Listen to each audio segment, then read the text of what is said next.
Today's game popped up on a few games to watch lists for 2024, and needless to say, I enjoyed the demo. So when I was able to get a press key for Sovereign Syndicate, I was excited to dig into it since it was hitting an itch similar to Disco Elysium as a story-driven cRPG, albeit placed in a steampunk world with everything from minotaurs and werewolves to near-sentient automatons. And while overall I enjoyed it, there's definitely some bugbears that need to be addressed, and no, they're not the D&D kind.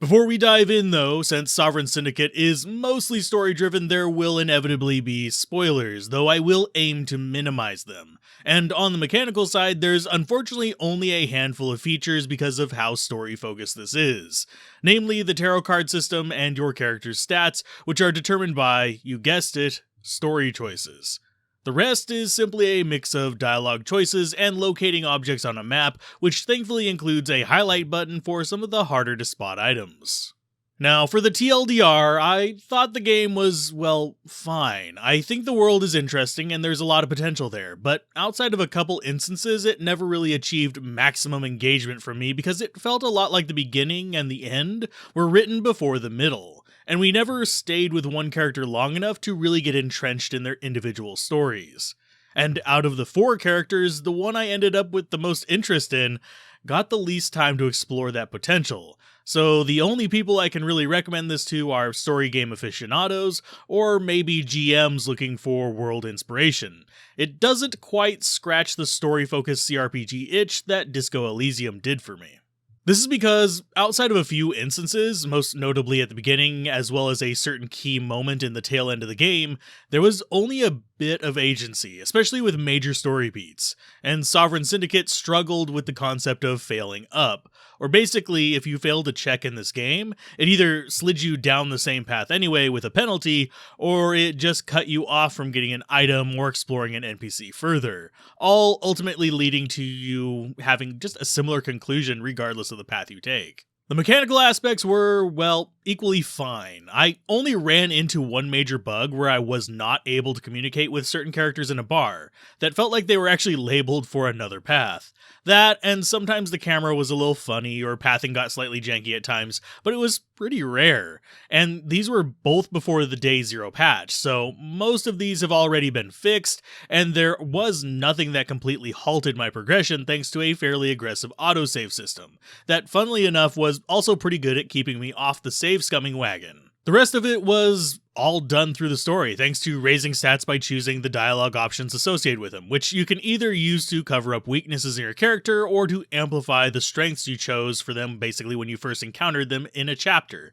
Sadly, there is no custom start options, and you did have to choose a personality base for each of the three main characters, with the fourth determined by your actions in the story rather than the first appearance. Tarot cards and character morale are the other major stats, though both of these are focused more on unlocking mostly optional dialogues, with tarot cards adding a personality trait that allows you to choose either more sly or rambunctious options as you come across their dialogue, and are gotten by choosing options that align with these kind of personality traits. While the character morale unlocks positivity or negativity focused options if your morale is at a certain point on the bar at certain encounters. Weirdly, this is a major divergence from the demo I tried about a year before release, which had a much more dynamic system, and even health and combat ability systems, and a more appealing menu setup aesthetically for keyboard and mouse, all of which I feel may have drawn the release version back a bit for me since it had established a much higher bar with the first step into the game,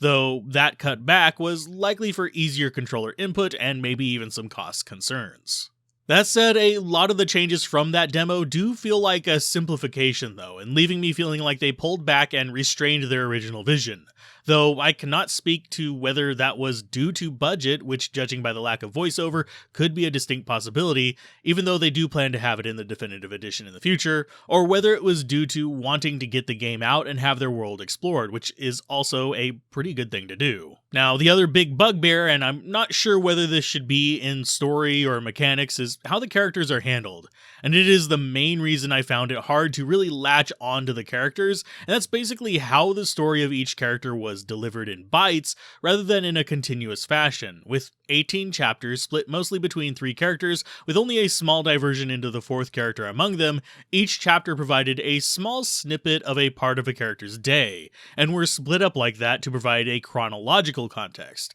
But considering the game took me less than 11 hours to get through, that's with exploring every nook and cranny, each of these was relatively short after the introduction chapters. This feeling of choppiness was further amplified by the front-loading of the side quests and permanence of certain loot, meaning only one character can pick it up, which proved slightly frustrating because you were able to do this before getting access to all 3 main characters, their mechanics, and their side stories, which meant I had to waste limited money buying back something I sold on another character. And by chapter 4, I was mostly just keeping an eye out for my side quest MacGuffins to round out those as best as possible, even though a few of them didn't really feel like they added appreciable content outside of just collecting all the shinies. But in the end, if you get past the weird pacing from character swapping so frequently and collecting umbrellas, it did do what it set out to do, and that is provide a story with a murder mystery type vibe, alongside some weaving plots of secret underground organizations, red herrings after a number of turns, and a handful of plot twists where you'd almost expect the protagonist to kind of turn to the camera with a shocked expression in a campy fashion. Combine this with individual mini-stories related solely to the individual protagonists, and you have a rounded-out story, though admittedly some of the mini-stories felt more resolved than others. And this may be a minor spoiler, but the game does focus mostly on what you could consider the seedy underbelly, a washed-up magician getting blackout drunk and gambling while trying to solve the mysteries of his past, a prostitute who bumps elbows with the wealthiest people in town but just wants to escape but can't, and an inventor being edged out by unethical and corrupt money interests, with all of them having their shades of gray. There's very few characters who could be considered even marginally wholesome in the whole game, for better or worse. As far as the bad guys though, a few are a bit comic bookish in that they view themselves as doing good but commit the most blatant atrocities you can imagine, as well as having supernatural awareness of the world in some situations, while being completely oblivious in others. This isn't to say they're bad, but they are definitely more in the this is video game writing end of things. All that said, as a game, like I said earlier, this is fine for a story-driven title. I think it could have been better if they would have kept some of the more detailed mechanics from the demo and fleshed out the pacing a bit more, but I don't regret playing it, especially since it gives me some ideas for my own worlds, and I think that a definitive edition with voice acting will help a ton. But in the end, it's one of those games I will play once and never really come back to, since it shows me the world rather than pulling me into it.